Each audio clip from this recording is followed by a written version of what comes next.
I always feel a bit like the friendly giant when I set this camera in my little rocking chair. Steady. But, of course, I'm not.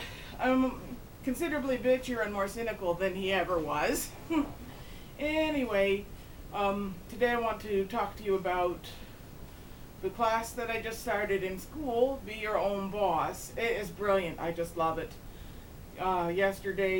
Friday was my second day of the class, and we had to do research on some entrepreneurs that we admired. So I ended up choosing three. We had to fill out a chart about their lifestyle and how they got started and education and all that stuff.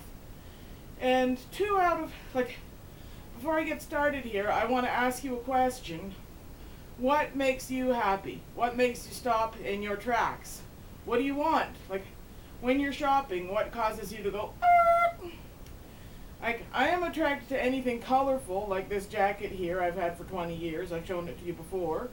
I have taken one of my viewers' advice to show you what it looks like completely zipped up. That way it's not flopping open and you can get a better look at all these things.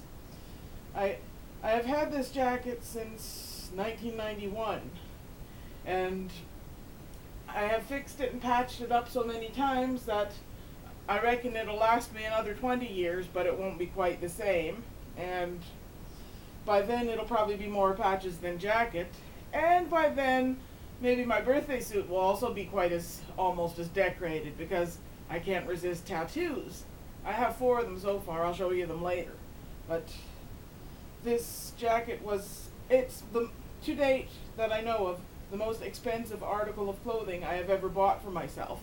I can't remember whether it was 180 or 300 something. I just know that at the time it was the most expensive piece of clothing I've ever owned. But it has lasted me well. It has held up even though I've covered the holes with a number of patches. And it tells my life story. It shows you the kind of things I'm attracted to. That's like, Tigger is my favorite cartoon character. I may have told you the story behind that. Anything to do with Kiss, anything to do with carousel horses. I am an expert on carousel horses. I know all their history and their manufacturers. The carousel convention is